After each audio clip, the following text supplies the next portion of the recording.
Nations de rugby à 13. Nous avons vécu une très belle semaine avec les plus belles équipes du monde sur le pré en Angleterre, avec notamment l'Australie, mon cher Louis, qui a drôlement bien démarré cette compétition. Effectivement, l'Australie est tombée sur le nouveau invité dans ce Four Nations, l'Écosse. Donc, aucun cadeau de la part des Australiens face aux Écossais, parce qu'eux avaient peut-être déjà anticipé que le goal average pourrait un jour compter dans ce Four Nations. Angleterre, bien sûr, qui reçoit sur sa pelouse, mais aussi Nouvelle-Zélande, Australie et Écosse, vous l'avez dit, Louis. Nous avons la 4 nations. On aurait bien aimé retrouver, bien sûr, la France invitée à ce concert international. Ce qui est certain, Louis, c'est que ceux qui ont marqué les esprits, ce sont les Anglais. Certes, les Anglais ne se sont pas imposés face à l'équipe de Nouvelle-Zélande, c'est sûr, mais ils ont tout de même marqué les esprits dans une rencontre où ils auraient pu enlever la décision. On va regarder, messieurs, sans tarder, le grand format de cette partie. Angleterre-Nouvelle-Zélande, c'était le week-end dernier.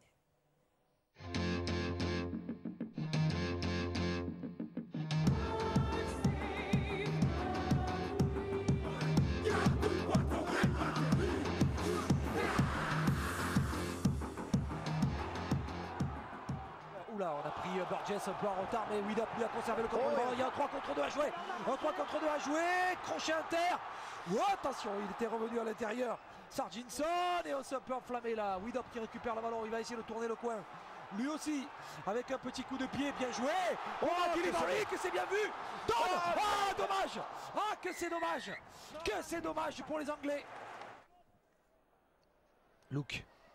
Isaac Luke, personne ne le prend, là il faut le prendre maintenant, sinon, et surtout lui couper les bras, voilà. Ouais, parce qu'on pense qu'il va donner d'entrée, en fait il progresse chaque fois, Isaac Luke. Isaac Luke a été pris par Luke Gale, le ballon pour Sean Johnson, accélération de Johnson, debout là-bas, ça sera un essai, c'est bien joué là, Gale en bout de ligne, laissé marquer par Jordan Rapana. Entre les porteurs de balles, les faux signaux qui sont passés à vide, les feintes sur l'intérieur, on crée ce décalage avec la passe sautée. Ryan Hall monte sur le centre et libère deux joueurs néo-zélandais, dont Rapana, en bout de ligne. Donc c'est le premier essai de cette rencontre. Et ça passe, ça passe. Non, ça passera pas. C'est passé au-dessus. Ouais, 6-4. Au-dessus du poteau, 6-4. Le compte détenu est reparti à 0 sur une récupération de balle. Oh, c'est bien. Interception. Et voilà. Aïe, interception. Sean Johnson qui intercepte. Johnson les 40, les 30, les 20, les 10. Bye bye. Vous avez le bon joueur de Magic, Johnson, qui se fait un plaisir de fesser les Anglais. Il ne faut pas faire de faute. Il ne faut pas faire de faute face à des nations comme les Kiwis, les Australiens. Par exemple, voilà comment d'un 6-4 avec 2 points de retard à la mort de la deuxième période, on se retrouve désormais à 12-4. Là maintenant c'est le moment ou jamais. Allez, bien les Burgess en libération de balle pour laisser peut-être. Oh là, c'était bien libéré par Tom Burgess. Avec Whitehead là maintenant, on écarte la balle. Hop, elle est un peu derrière là pour Gale. Pas de panique pour les Anglais. Oh, les Anglais qui sont un petit peu. Hop, avec Lomax, crochet de Lomax. Le compte détenu, c'est déjà le 4e. Ouais, c'est déjà le 4e. Faudrait marquer sur ce coup-là pour les Anglais. Avec la passe, bien joué de Gale. Avec un 2. Qui marque. Ouais. Et c'est pour Jermaine McKillivray. On a pensé que cet essai allait les toucher au moral, au contraire, ça les a encore plus dynamisés. L'incontournable Elliott Whitehead que nous avions vu sur le point de marquer et qui assure cette passe en direction de l'ailier. 3e tenue. Move Elliott, a dit l'arbitre. À Elliott Whitehead. Manu Mao. Ouais, qui libère ce ballon, que c'est bien joué. Attention parce que là, sur l'extérieur, et voyez, il est tout seul, le plaquage qui a été raté. Mal assuré, laissé marquer par Jordan Rapana qui signe un doublé. Oh, qu'il intervient au mauvais moment pour les Anglais cet essai. Oh, le poteau. Et ben voilà. Le poteau, ça va sauver les Anglais. Ouais, effectivement. Il n'y a plus qu'un essai, que 6 points d'écart. La valeur d'un essai est transformée. Et si l'Angleterre revient à 16-16, nous allons avoir une drôle de fin de match. Ce ballon libéré de nouveau par Chris Hill et par Whitehead. Il libère beaucoup de ballons. Les Anglais là maintenant, on fait un peu le travers.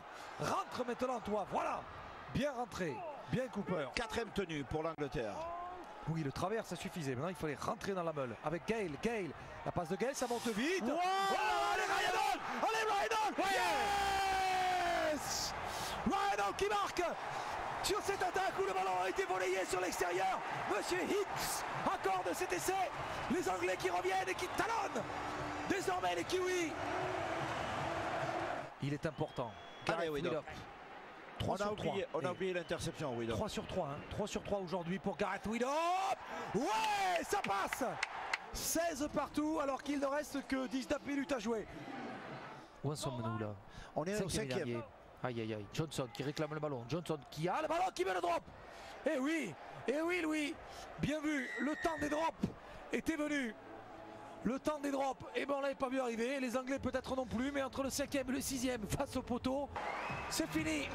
Maître du temps, X qui siffle donc la fin de ce match et qui voit donc la victoire des Kiwis néo-zélandais sur l'équipe d'Angleterre d'un petit point. Et oui, courte victoire, mais précieuse victoire, vous l'avez vu dans ce grand format préparé par Paul Savary, la victoire des Kiwis néo-zélandais 17-16 face à l'Angleterre. Alors, un drop dans le dernier quart d'heure marqué par Sean Johnson qui aime bien faire du mal aux Anglais. Vous vous souvenez, messieurs, c'était il y a quasiment 4 ans presque. Hein. C'est une image qui fait encore mal aux supporters anglais. Demi-finale de Coupe du Monde à Wembley. Sean Johnson, avec l'équipe des Kiwis néo-zélandais, avait terrassé les joueurs au maillot blanc frappé de la croix de Saint-Georges avec un petit exploit personnel. Vous vous souvenez d'où nous étions? Les Anglais défendaient comme des morts de faim. Vous avez vu ce brave Graham qui a le visage en sang. Et là, Sean Johnson, hop, un appui, une accélération, le crochet, et il va aller marquer. Oui, et puis surtout, il faut regarder le chronomètre, 40-20 secondes avant la fin du match. C'est surtout ça, encore plus, qui fait mal. Et ils revenaient à 18-18, et avec la Exactement. transformation, eh bien, ils allaient passer devant, et ils allaient marquer le point de la victoire et la montée défensive. Mal assuré, hop, le crochet, impossible de reprendre Sean Johnson. Sean Johnson, oui, s'est fait une habitude de faire du tort aux Anglais. Là, c'était à Huddersfield le week-end dernier dans ce Four Nations. Là, c'était à Wembley. On ne peut pas faire pire pour des Anglais que de perdre à Wembley. Surtout que la défaite, c'était sur la transformation de l'essai, justement. Et ben voilà, un Wembley qui était comble, 20-18. Terminé.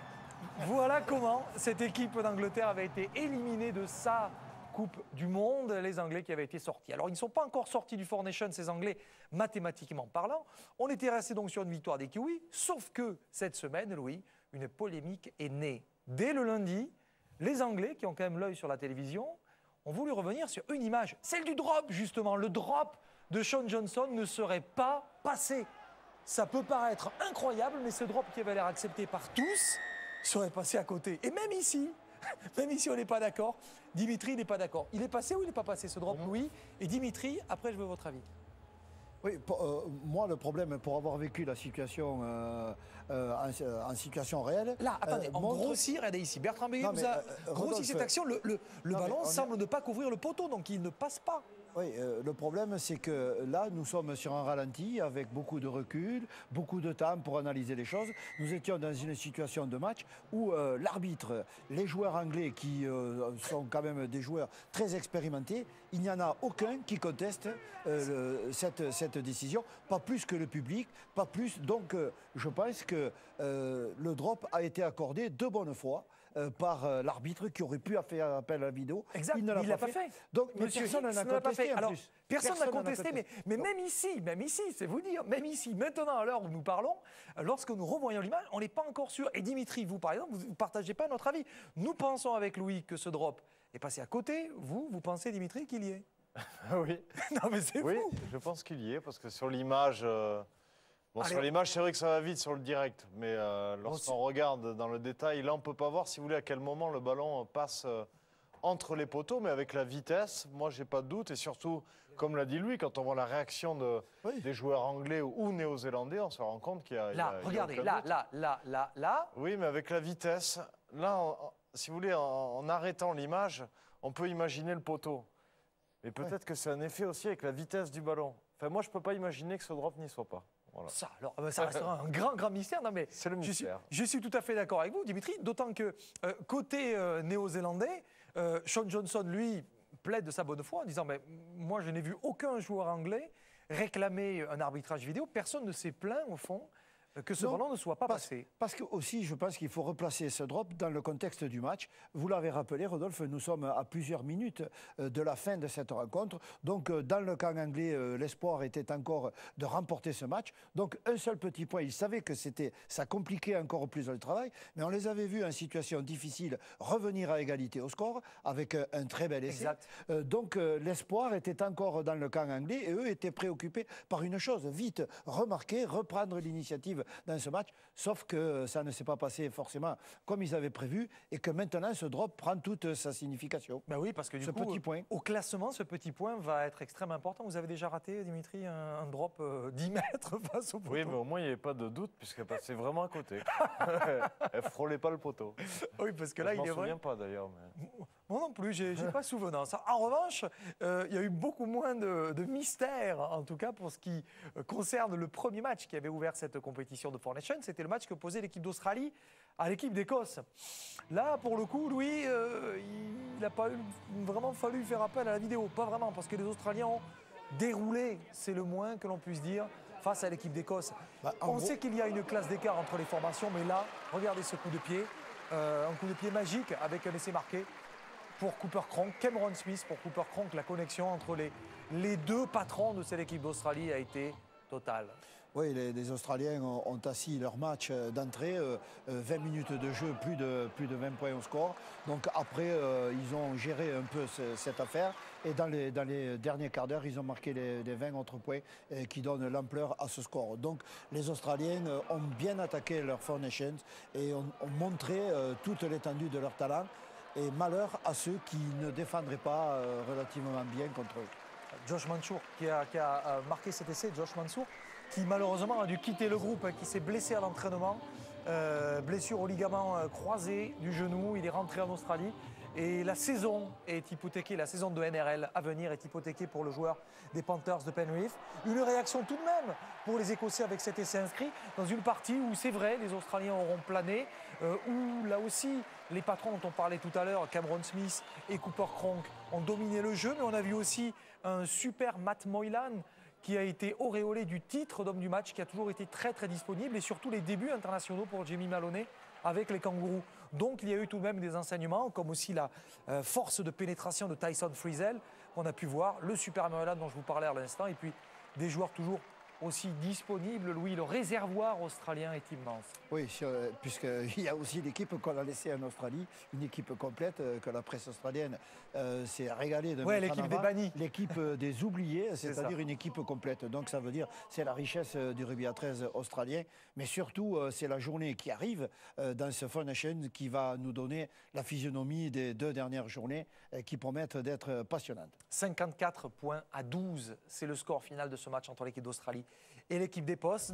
Regardez, du coup, ça c'est le classement, avec forcément l'Australie avec cette victoire, devant la Nouvelle-Zélande, l'Angleterre et l'Écosse. Et pour cette deuxième journée, eh bien, on va retrouver, aujourd'hui, ce samedi, on va retrouver cet affrontement entre Anglais et Écossais à 18h30, suivi de Nouvelle-Zélande-Australie. Ça sera sur B3 ce samedi. Vous serez, Louis, aux commandes cet après-midi de ces Four Nations de rugby à 13. Elle vous a manqué, je sais, pendant la période d'interruption de Rugby Pack. Vous savez de qui je parle?